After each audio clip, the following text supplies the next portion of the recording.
Hello दोस्तों, मुझे उम्मीद है कि आप सभी अच्छे होंगे। दोस्तों, अब मैं आपके साथ डिस्कशन करने वाला हूं पावर ऑफ डिविडेंड इन्वेस्टिंग के बारे में, और ये एपिसोड नंबर 4 है। एपिसोड नंबर 4 किस चीज का? यहाँ पे एक सीरीज चल रही है हाउ टू स्टार्ट इन्वेस्टिंग की। इसमें मैं आपको 3 एपिसोड प्रोवाइड करा चुका।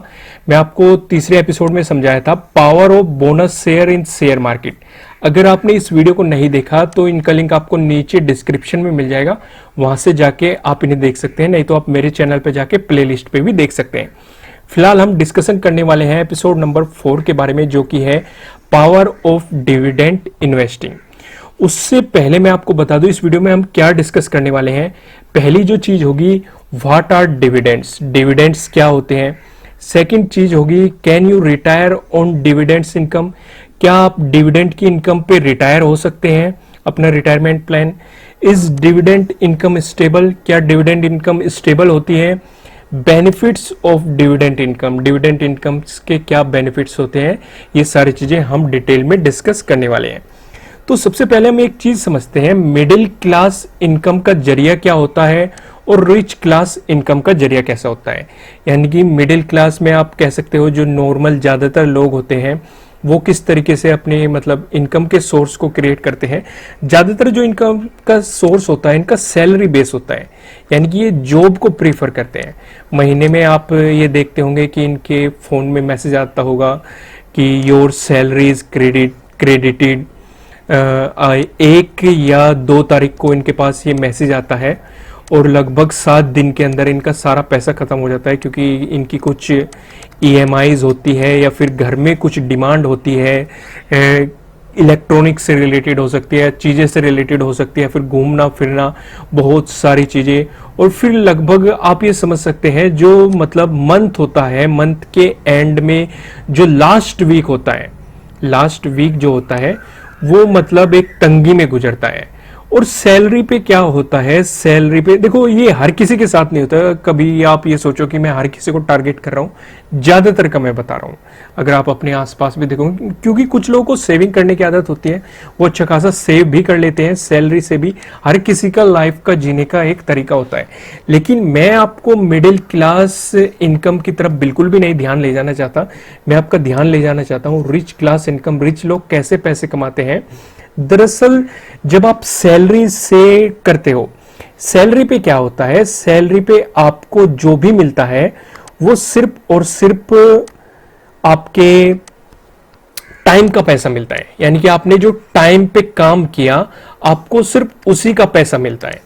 अगर आपने काम नहीं किया तो आपका ये पैसा काट लिया जाता है, आपको नहीं दिया जाता। अगर किसी कारण से आपकी जॉब चली गई तो आपकी ये सैलरी जो ये इनकम होती है ये बंद हो जाती है। आपको जब तक 2-3 या कुछ दिन या कुछ महीने या कुछ साल, जब तक आपको दोबारा से फिर से नौकरी नहीं मिलती है, जॉब नहीं मिलती, तब तक आपको सैलरी नहीं मिलती। वहीं अगर रिच लोगों की बात करें तो रिच लोग फोकस करते हैं डिविडेंड्स पे। अगर आप देखेंगे डिविडेंड्स क्या होता है, हम सारा चीजें डिटेल में डिस्कस करेंगे। फिलहाल मैं बताना चाहता हूं इनके मतलब मिडिल क्लास जो इनकम होते हैं, इन लोगों के पास मैसेज आता है कि उनकी सैलरी उनके अकाउंट में क्रेडिट हो गई है। रिच लोगों के पास आता है कि उनका डिविडेंड्स उनके अकाउंट में क्रेडिट हो गया है। यानी कि वे अपनी जो इनकम करते हैं वो डिविडेंड्स के रूप में, यानी कि वन टाइम इन्वेस्टमेंट करते हैं। और वो इनकम, वो पैसा जो ये वन टाइम इन्वेस्ट करते हैं, जो मनी, वो पैसा इनके लिए काम करता रहता है। यहाँ पे हमें टाइम देना पड़ता है और काम करना पड़ता है, तब जाके हमें पैसा मिलता है अपने काम के अकॉर्डिंग। यहाँ पे ऐसा नहीं आपने इन्वेस्टमेंट कर दिया, आपका जो पैसा है आपके लिए काम करता है, ये आपको डिविडेंड्स के रूप में हर महीने या साल में पैसा जो भी होता है वो आपको प्रोवाइड कराता रहता है। और इसी वजह से रिच लोग रिच होते हैं। ये आपको कॉन्सेप्ट समझना पड़ेगा सैलरी और डिविडेंड्स के बारे में। चलो अब हम और चीजें देख लेते हैं। मैं आपको एग्जांपल बता देता हूं जिससे कि आप अच्छे तरीके से समझ पाए। यहां पे आपको क्या दिखाई दे रहा है, ये रिलायंस का है, रिलायंस का डिविडेंड है। अभी हम सैलरी की बात नहीं करते, हम मिडिल क्लास इनकम की फिलहाल जिक्र ही नहीं कर रहे, क्योंकि मैंने आपको बता दिया कि ज्यादातर लोग क्या करते हैं, ये हमें नहीं करना। हमें फोकस करना है इस पर, डिविडेंड्स क्या होता है, रिच क्लास इनकम क्या होती है। यहाँ पे रिलायंस का आपको दिखाई दे रहा है, रिलायंस का डाटा। अगर आप 2020 में देखोगे तो रिलायंस ने 6.5 रुपीज पर शेयर, यानी कि 6.5 रुपए पर शेयर दिए हैं। अगर आपके पास 1 लाख शेयर है तो आपके पास 6.5 लाख रुपए आपके अकाउंट में क्रेडिट हो गए साल के अंदर। ये सिर्फ रिलायंस का है। उससे पहले अगर आप ध्यान दोगे, इन्होंने 2019 में भी 6.5 दिया था, 18 में इन्होंने 6 दिया था, 17 में बात करें तो 11 रुपीज पर शेयर दिया था। मैं आपको एक बहुत एग्जांपल समझाने वाला हूं रिच इंसान का। चलो रिलायंस की बात आ गई है तो रिलायंस का ही हमें एग्जांपल ले लेते हैं। मान लो आपके पास 1 लाख शेयर थे तो आपको डिविडेंड मिला 6.5 रुपीज पर शेयर, यानी कि जितने आपके पास शेयर है उसमें मल्टीप्लाई हो जाएंगे, यानी कि 6,50,000 रुपए आपके अकाउंट में आ जाएंगे। ये क्या इनकम है? Dividend income. यानी कि आपने वन टाइम इन्वेस्टमेंट किया और 1 लाख शेयर कर लिए और इतनी इनकम आपके अकाउंट में आ गई। मोटा मोटा आपको ये समझ में आया। चलो अब हम दूसरी चीज समझते हैं। मान लेते हैं मुकेश अंबानी जो है उसके पास 300 करोड़ शेयर है रिलायंस के, मतलब 290 के आसपास है, पर लेकिन आप मोटा मोटा कैलकुलेशन के लिए हम समझ लेते हैं, मुझे एग्जैक्ट नहीं पता कितने हैं, मान लेते हैं उसके पास 300 करोड़ शेयर है, क्योंकि लगभग उसके पास 48 या 49 या 50% के आसपास होल्डिंग है जो उन्होंने होल्ड करके रखे हैं। इनमें से कुछ भी हो सकते हैं, आप नेट पे सर्च कर सकते हैं। डाटा इंपॉर्टेंट नहीं है, समझना ज्यादा इंपॉर्टेंट है, कंटेंट ज्यादा इंपॉर्टेंट है, आप उस पर फोकस करो। मैं आपको डिविडेंड की पावर समझाना चाहता हूं कि डिविडेंड में कितनी पावर है। तो मान लो हमने एग्जांपल ले लिया कि उसके पास 300 करोड़ शेयर है रिलायंस के, क्योंकि वो रिलायंस के होल्डर है, एमडी कह सकते हो आप, चेयरमैन कह सकते हो। तो उन्हें 6.5 रुपए पर शेयर मिला, यानी कि हमारे पास 1 लाख शेयर थे, हमें 6.5 रुपए पर शेयर मिला, तो हमारे बने कितने? 6.5 लाख रुपए। तो इनके कितने बने? 300 करोड़ शेयर इंटू 6.5, लगभग 1950 करोड़ रुपए इनके अकाउंट में आए पर ईयर, यानी कि 2020 में जो इन्होंने यहां पे दिया। और जब इन्होंने 11 दिया तब देखो कितने आए होंगे, आप इसमें मल्टीप्लाई कर सकते हैं। जब इन्होंने 10 दिया होगा तब कितने आए होंगे, 9.5 दिया होगा कितने, यानी कि ये इनकम उनकी ये है जो डिविडेंड के रूप में उनके अकाउंट में क्रेडिट हुई गई। कहां? सैलरी है। सैलरी आप 20,000 रुपीज पर मंथ कमा सकते हो, 1 लाख रुपए महीना कमा सकते हो, पर लेकिन बदले में आप क्या टाइम दे रहे हो? सोचो, ये सिर्फ 1 लाख शेयर का कमाल था। अगर आप इसे क्वांटिटी को इंक्रीज करते रहोगे, क्योंकि आपका जो ये डिविडेंड आया है आप इसे री इन्वेस्ट कर सकते हो, या फिर आप इसमें से कुछ खर्चा निकाल सकते हो, 3 लाख रुपए निकाल सकते हो, 3 लाख 3.5 लाख रुपए इन्वेस्ट कर सकते हो, 1 लाख रुपए री इन्वेस्ट कर सकते हो। तो आपका डिविडेंड कितना हो जाएगा? हर साल अगर आपको जो डिविडेंड मिलने वाला है वो इंक्रीज होता चला जाएगा। ये पावर है डिविडेंड की, और आपको इसके लिए काम नहीं करना पड़ेगा, कोई बॉस नहीं है, कुछ नहीं है, बस आपको ये हर साल ये आपके अकाउंट में क्रेडिट होता रहेगा जितने भी आप नंबर ऑफ शेयर इंक्रीज करोगे। क्योंकि लाइव एग्जांपल है आपके सामने, यहाँ पे आप देख सकते हैं।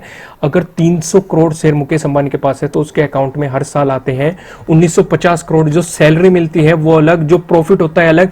ये सिर्फ डिविडेंड की इनकम है, यानी कि जो शेयर की ग्रोथ होती है वो अलग है, ये डिविडेंड इनकम है। डिविडेंड इनकम सीधे आपके बैंक अकाउंट में आती है, इसलिए फोकस डिविडेंड इन्वेस्टिंग पे आपको करना चाहिए।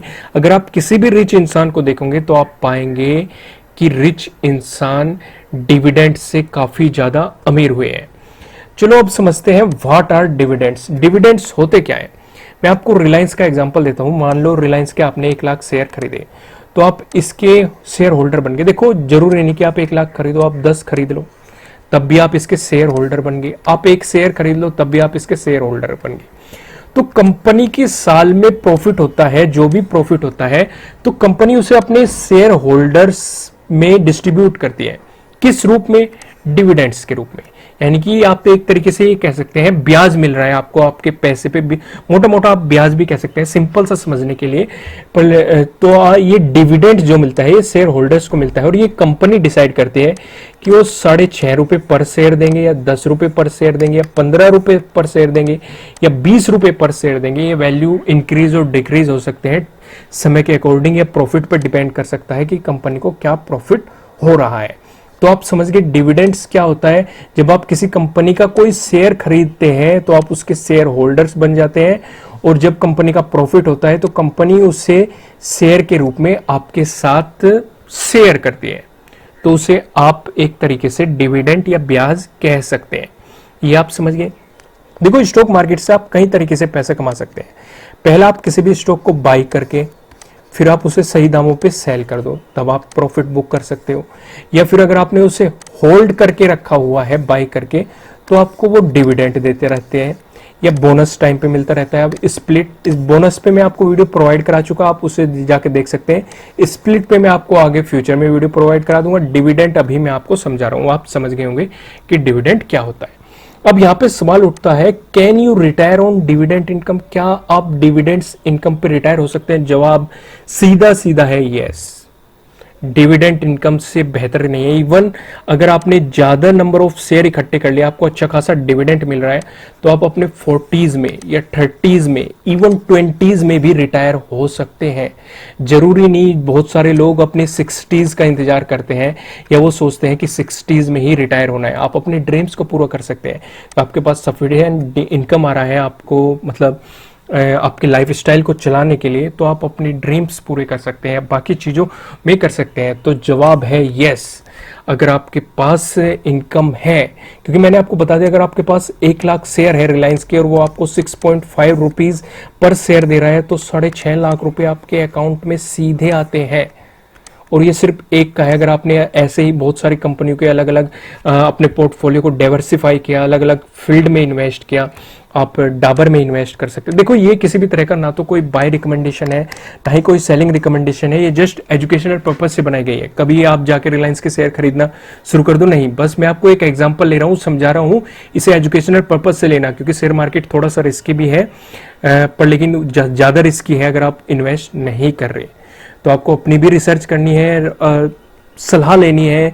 यूट्यूब पे सर्च करो, गूगल पे सर्च करो, नॉलेज बढ़ाओ अपनी, पर लेकिन इन्वेस्टिंग शुरू कर दो अगर आप अपनी ड्रीम्स पूरा करना चाहते हैं तो। ये आपको समझ में आया? अब हम यहाँ पे, मैं आपको समझा रहा था रिलायंस का एग्जांपल। अगर आपके पास 1 लाख शेयर है, आपको इतनी इनकम मिल रही है, तो आप इजीली रिटायर हो सकते हैं। ये हर साल आपके अकाउंट में क्रेडिट हो रही है। ये सिर्फ रिलायंस की बात है। आप डाबर का खरीद सकते हो, आप मारुति का खरीद सकते हो, आप टाटा का खरीद सकते हो, या बहुत सारी गवर्नमेंट कंपनी है, सेल है, बेल है, बीपीसीएल है, ओएनजीसी है, बहुत सारी है जो अच्छा डिविडेंड आपको प्रोवाइड कर रही है। आप किसी में भी जाकर इन्वेस्टिंग कर सकते हो, अपनी रिसर्च करो और तरह तरह की कंपनियों के।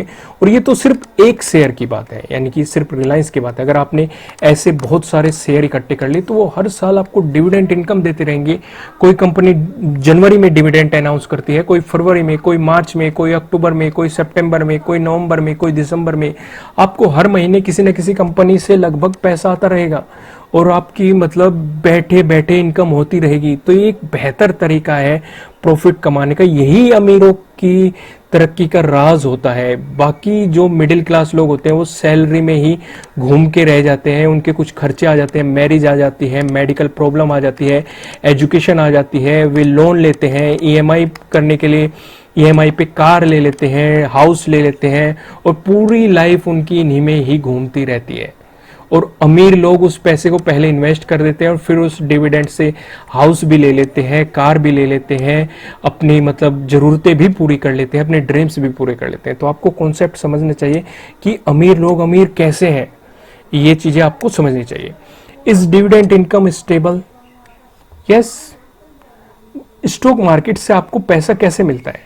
ये तो कैपिटल गेन से, जहां पे मान लो आपने 1 लाख रुपए, 1 लाख शेयर खरीद लिए, रिलायंस की खरीद ली, तो इसमें कुछ कैपिटल गेन भी होगा। मान लो 1000 रुपए पर शेयर है, तो वो 1200 भी होगा, 1500 भी होगा। ये क्या मिल रहा है आपको? Capital gain. हर साल ये आपको डिविडेंड मिल रहा है, यानी कि 6 पॉइंट दिए, यानी कि इस साल कितने आ गए? 6.5 लाख रुपए आ गए। अगले साल इन्होंने 10 लाख अनाउंस कर दिया, तो अगले साल 10 लाख। ये पैसा आपको अलग मिल रहा है, ये जो ग्रोथ मिल रही है ये अलग मिल रही है। तो डिविडेंड इनकम आपकी स्टेबल है। आप इसे बाई सेल करके भी, कि आपने सोचा कि वह बेचना है, तो आप सेल करके इस प्रॉफिट को सारे को बुक कर सकते हो। या फिर अगर आप चाहते हो कि डिविडेंड सफिशिएंट है, इसे री इन्वेस्ट करके अपने कैपिटल गेन को और इंक्रीज कर सकते हो। तो ये बिल्कुल स्टेबल है। कई बार ऐसा होता है, कुछ कंपनी लगातार डिविडेंड देती देती बंद कर देती है, तो आप उससे मतलब अपना प्रॉफिट बुक करो, किसी दूसरी में डाल दो। कुछ लगातार ये मतलब अपने इन्वेस्टर को बनाए रखने के लिए डिविडेंड प्रोवाइड करती रहती है। तो ये स्टेबल इनकम है। देखो 100% तो कुछ भी नहीं होता इस दुनिया में कि मैं आपको ये कह दूं कि ये 100% स्टेबल है, क्योंकि कभी कभी कंपनी को लॉस भी हो जाता है या कुछ ऐसी सिचुएशन क्रिएट होती है, कंपनी आपको डिविडेंड प्रोवाइड नहीं करती, इवन कैपिटल गेन भी आपका नेगेटिव में चला जाता है, तो वैसे भी सिचुएशन हो जाती है।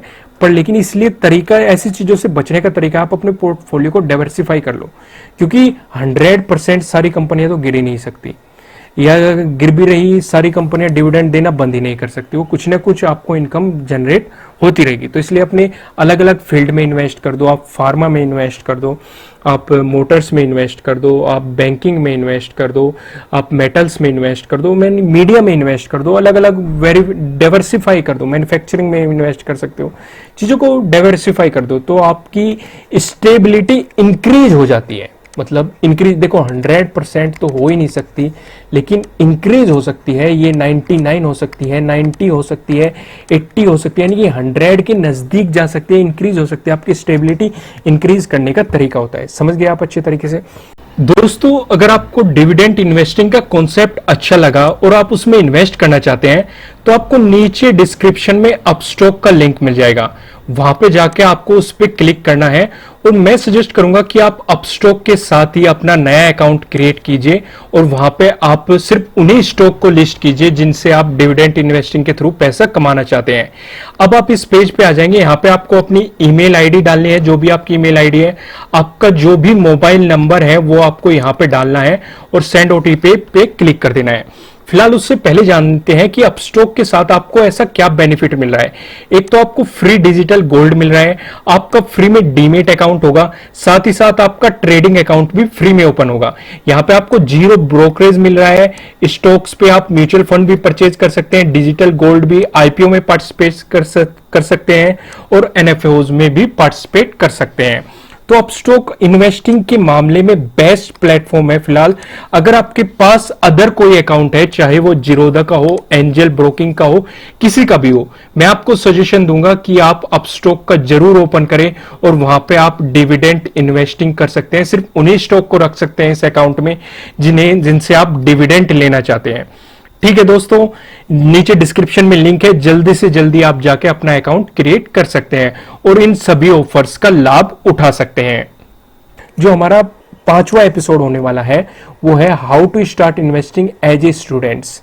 आप अगर स्टूडेंट हैं तो आप इन्वेस्टिंग की कैसे शुरुआत कर सकते हैं, ये मैं आपको इस एपिसोड में समझाने वाला हूं। फिलहाल हमारा लाइक टारगेट है 3000 लाइक। आप 3000 लाइक कंप्लीट कर सकते हो। साथ ही साथ आप कमेंट करके भी बताना कि आपको ये वीडियोस कैसी लग रही है, कितनी हेल्पफुल है। ठीक है दोस्तों, फिर मिलेंगे किसी नेक्स्ट वीडियो में किसी अच्छे कंटेंट के साथ। Thank you.